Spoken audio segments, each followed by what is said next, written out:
పువ్వు పుట్టగానే పరిమళిస్తుంది అనే దానికి నిలువెత్తు నిదర్శనంగా అందం, అణుకువ, అభినయం కలగలిపిన వ్యక్తిగా తెలుగు, తమిళ, కన్నడ, మలయాళ సినిమాలలో బాలనటిగా 100కు పైగా సినిమాలలో కథానాయికగా నటించడమే కాదు, లెక్కలేనన్ని అవార్డులతో పాటుగా భారతదేశ 4వ అత్యుత్తమ అవార్డు అయినటువంటి పద్మశ్రీ అవార్డు గ్రహీతగా, వీటన్నిటికీ మించి ప్రేక్షకుల హృదయాలలో అతిలోక సుందరిగా, అప్పటికి ఇప్పటికీ ఎప్పటికీ అందరి హృదయాలలోనూ నిలిచిపోయే నటి ఆమె మరెవరో కాదు, మన శ్రీదేవి.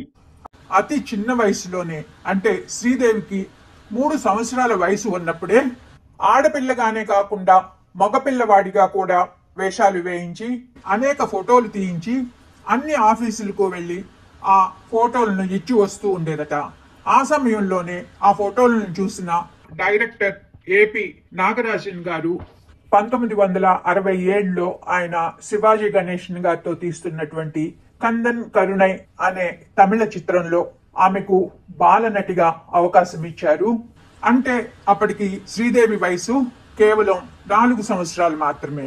తమిళంలో 1969లో విడుదలైన నామ్ నాడ్ అనే చిత్రంలో ఎంజీఆర్ తోనూ, 1971లో విడుదలైన బాబు అనే సినిమాలో శివాజీ గణేశన్ గారితోనూ, 1972లో వచ్చిన బడిపంతులు అనే సినిమాలో నందమూరి తారక రామారావు గారి లాంటి దిగ్గజ నటులతో పోటీ పడి నటించడమే కాదు, తన నటనతో అందరినీ మెప్పించారు కూడాను.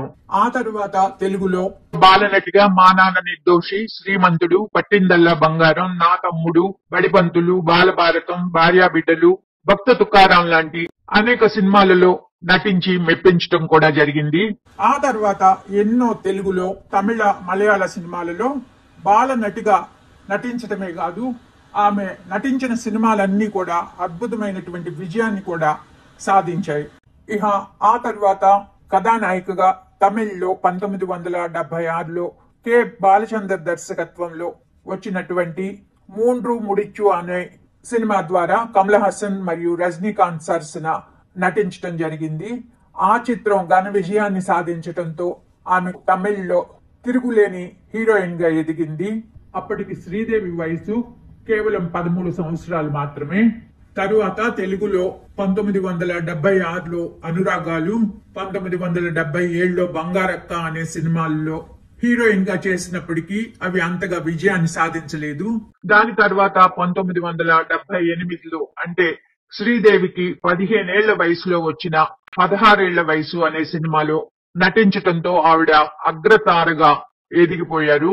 ఇక ఆ తరువాత తమిళ, తెలుగు సినిమాలలో శ్రీదేవి ఒక కెరటం లాగా ఎగిసిపడి అనేక వందల చిత్రాలలో అందరి అగ్ర హీరోల సరసన నటించడం జరిగింది. తరువాత హిందీలో శ్రీదేవి తన 9 ఏళ్ల వయసులో, అంటే 1972లో రాణి మేరా నామ్, 75లో జూలీ అనే సినిమాలలో బాలనటిగా నటించారు.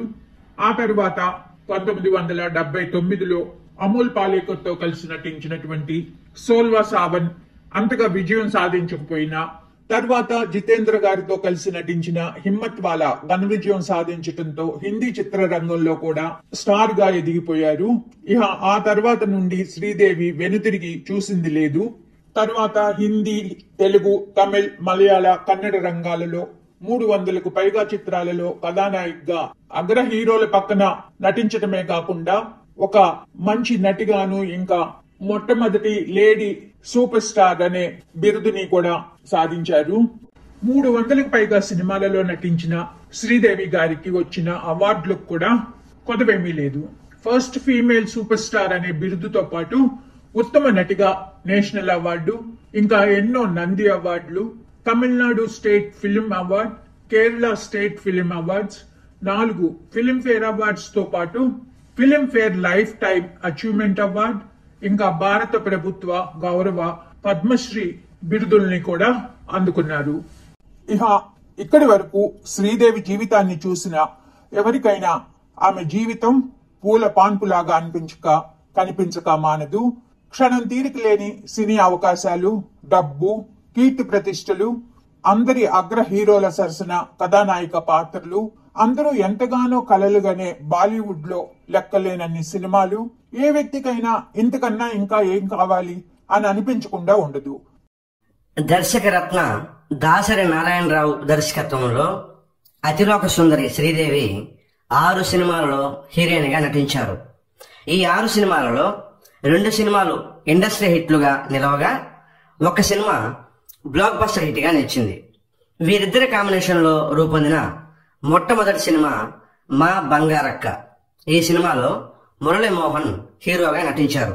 1977 సంవత్సరం మే నెల 20వ తేదీ విడుదలైన ఈ చిత్రం మొదట బంగారక్క అనే టైటిల్ తో షూటింగ్ జరుపుకుంది.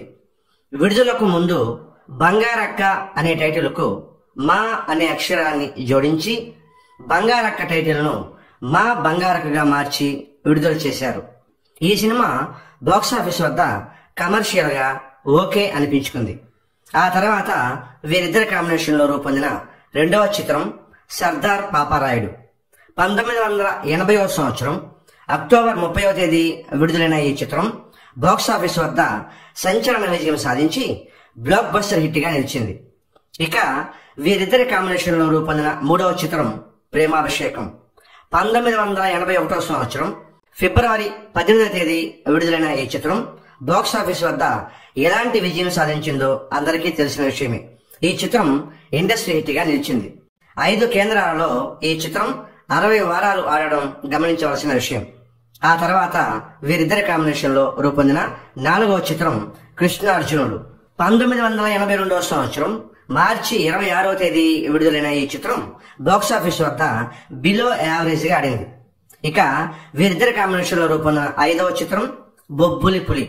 1982వ సంవత్సరం జూలై 9వ తేదీ విడుదలైన ఈ చిత్రం బాక్సాఫీస్ వద్ద సంచలనం సృష్టించి ఇండస్ట్రీ హిట్ గా నిలిచింది.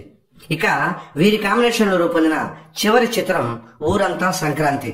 1983వ సంవత్సరం ఫిబ్రవరి 12వ తేదీ విడుదలైన ఈ చిత్రం బాక్సాఫీస్ వద్ద ఫ్లాప్ గా నిలిచింది.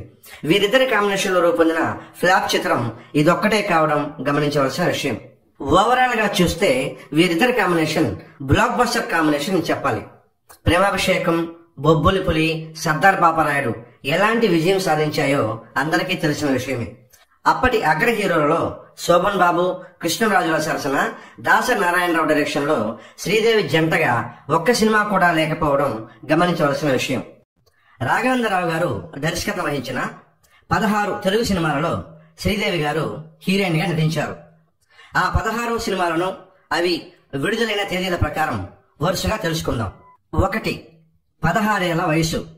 1978వ సంవత్సరం ఆగస్టు 31వ తేదీ విడుదలైన ఈ చిత్రం బాక్సాఫీస్ వద్ద సూపర్ హిట్ గా నిలిచింది. 2. వేటగాడు. 1979వ సంవత్సరం జూలై 5వ తేదీ విడుదలైన ఈ చిత్రం బ్లాక్ బస్టర్ హిట్ గా నిలిచింది. 3. ఘరానా దొంగ. 1980వ సంవత్సరం మార్చి 29వ తేదీ విడుదలైన ఈ చిత్రం హిట్ గా నిలిచింది. 4. మోసగాడు. 1980వ సంవత్సరం మే నెల 22వ తేదీ విడుదలైన ఈ చిత్రం బాక్సాఫీస్ వద్ద బిలో యావరేజ్ గా నిలిచింది. 5. రౌడీ రాముడు కొంటి కృష్ణుడు. 1980వ సంవత్సరం ఆగస్టు 15వ తేదీ విడుదలైన ఈ చిత్రం బిలో యావరేజ్ గా ఆడింది. 6. గజ దొంగ. 1981వ సంవత్సరం జనవరి 30వ తేదీ విడుదలైన ఈ చిత్రం బాక్సాఫీస్ వద్ద హిట్ గా నిలిచింది. 7. సత్యం శివం. 1981వ సంవత్సరం మే నెల 28వ తేదీ విడుదలైన ఈ చిత్రం బాక్సాఫీస్ వద్ద బిలో యావరేజ్ గా ఆడింది. 8. ప్రేమ కానుక. 1981వ సంవత్సరం జూన్ 27వ తేదీ విడుదలైన ఈ చిత్రం బాక్సాఫీస్ వద్ద బిలో యావరేజ్ గా ఆడింది. 9. కొండవీటి సింహం. 1981వ సంవత్సరం అక్టోబర్ 7వ తేదీ విడుదలైన ఈ చిత్రం బాక్సాఫీస్ వద్ద ఇండస్ట్రీ హిట్ గా నిలిచింది. 10. జస్టిస్ చౌదరి. 1982వ సంవత్సరం మే నెల 28వ తేదీ విడుదలైన ఈ చిత్రం బ్లాక్ బస్టర్ హిట్ గా నిలిచింది. 11. దేవత. 1982వ సంవత్సరం సెప్టెంబర్ 10వ తేదీ విడుదలైన ఈ చిత్రం బాక్సాఫీస్ వద్ద బ్లాక్ బస్టర్ హిట్ గా నిలిచింది. 12. త్రిశూలం. 1982వ సంవత్సరం డిసెంబర్ 22వ తేదీ విడుదలైన ఈ చిత్రం హిట్ గా నిలిచింది. 13. అడవి సింహాలు. 1983వ సంవత్సరం ఏప్రిల్ 28వ తేదీ విడుదలైన ఈ చిత్రం బాక్సాఫీస్ వద్ద హిట్ గా నిలిచింది. 14. వజ్రాయుధం 1985వ సంవత్సరం జూలై 5వ తేదీ విడుదలైన ఈ చిత్రం సూపర్ హిట్ గా నిలిచింది. 15 ఆఖరి పోరాటం 1988వ సంవత్సరం మార్చి 12వ తేదీ విడుదలైన ఈ చిత్రం బాక్సాఫీస్ వద్ద బ్లాక్ బస్టర్ హిట్ గా నిలిచింది. 16 జగదేక వీరుడు అతిలోక సుందరి 1990వ సంవత్సరం మే నెల 9వ తేదీ విడుదలైన ఈ చిత్రం బాక్సాఫీస్ వద్ద ఇండస్ట్రీ హిట్ గా నిలిచింది. ఈ 16 సినిమాలలో ఒక్క సినిమా కూడా ఫ్లాప్ కాకపోవడం విశేషం. ఈ 16 సినిమాలలో మోసగాడు, రౌడీ రాముడు, కొంటి కృష్ణుడు, సత్యం శివం, ప్రేమ కానుక ఈ 4 సినిమాలు మాత్రమే బాక్సాఫీస్ వద్ద బిలో యావరేజ్ గా ఆడాయి. మిగిలిన సినిమాలన్నీ హిట్లు, సూపర్ హిట్లు, బ్లాక్ బస్టర్లు కాగా కొండవీటి సింహం, జగదేక వీరుడు అతిలోక సుందరి ఇండస్ట్రీ హిట్లుగా నిలిచాయి. ఈ 16 సినిమాలు మాత్రమే కాకుండా రాఘవేంద్రరావు దర్శకత్వం వహించిన హిందీ సినిమాలలో 8 సినిమాలలో శ్రీదేవి గారు హీరోయిన్ గా నటించడం గమనించవలసిన విషయం. ఆ 8 హిందీ సినిమాలు 1982వ సంవత్సరంలో హిమ్మత్ వాలా, 1983వ సంవత్సరంలో జానీ దోస్త్, జస్టిస్ చౌదరి, 1984వ సంవత్సరంలో తోఫా, నయా కదం, 1985వ సంవత్సరంలో మాస్టర్ జీ, 1986వ సంవత్సరంలో ధర్మ అధికారి, సుహాగన్. తెలుగు సినిమాలను హిందీ సినిమాలను మొత్తం కలిపితే రాఘవేంద్రరావు దర్శకత్వం వహించిన 24 సినిమాలలో శ్రీదేవి హీరోయిన్ గా నటించడం గమనించవలసిన విషయం. ఇవన్నీ కె రాఘవేంద్రరావు దర్శకత్వంలో శ్రీదేవి హీరోయిన్ గా నటించిన 16 తెలుగు సినిమాల బాక్సాఫీస్ ఫలితాలు.